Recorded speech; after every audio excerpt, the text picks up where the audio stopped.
After an assassination attempt of Donald Trump, you might have seen these headlines appearing everywhere.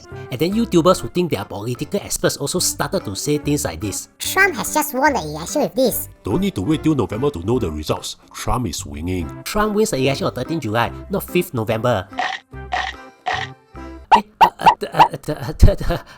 Even Tama will lose to Trump. But you get the idea lah. What if I tell you that you are wrong? What's wrong cause it's actually not about the assassination attempt but something else. So I have to admit when I first saw the news I immediately turned to my friends and say, wow, Trump win liao lor. Only to realize that I'm wrong ayo, because I have no friends as I'm lonely as a cheeseburger. You see, for me, it's because I watch many political dramas, and so I'm almost certain that when such an attempt is made, the candidate will win one. I mean, Frank Underwood from House of Cards survived an assassination attempt and he won the election. Tom Kirkman from Designated Survivor survived an assassination attempt and he won the election. Jack Butler from The West Wing survived an assassination attempt and he won the election. I mean, I know those are TV dramas and Donald Trump is not a TV star, so it's different but But here's the thing, actually, even for someone like me who watch all political dramas, I might still be mistaken to think that this will win lots of votes. Cause after I did a research for this video, it turns out that none of the fictional presidents, not even the evil Frank Underwood, has benefited in the elections from the assassination attempts. Yeah, shocking I know. Now, how about real life ones?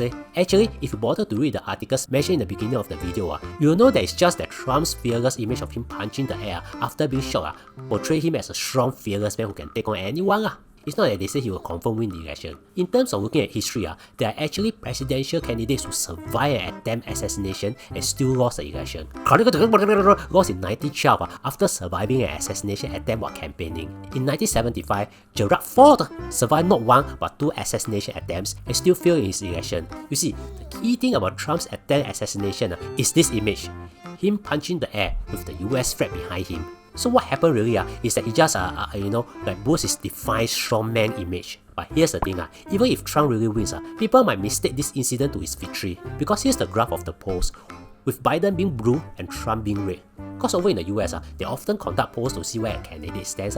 The two candidates, whose combined age is about 2,113 years, have often been neck and neck, but something happened here. And no, it's not the shooting incident, but late June instead. So guess what happened in late June?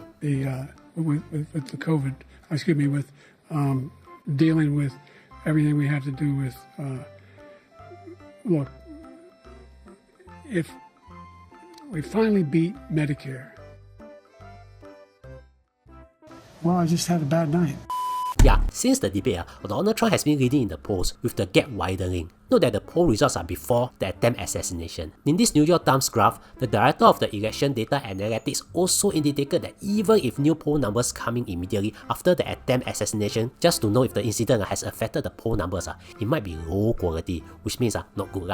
It's therefore better to look at the trend instead of just a snap increase in points. Now, I know this might not be accurate cause the US use the electoral college and not popular vote system. But both can you show your smartness elsewhere? Cause my viewers say so this one is just a very simplified explanation. So, what does this mean? With people thinking that Joe Biden is 219 years old and his failed attempt to remove some years off his age during his debate and a recent press conference. Ladies and gentlemen, President Putin. I wouldn't have picked Vice President Trump to be Vice President, but I think she was not qualified to be President. And Donald Trump now looking at the 35-year-old strongman who gets gold for his IPPT, this might be the aspect that made Trump win the election. No, we still won't know what will happen, so don't bet that Trump will still win. After all, with more people calling for Biden to step aside, we might really see a Trump versus Alama instead. So don't cry that Project 2025 might be a reality yet. If you want to know what Project 2025 is, just comment Blue Cat for President and I might do one. You can watch this to be smarter, and thank you for spending almost 4 minutes with me. I really appreciate it.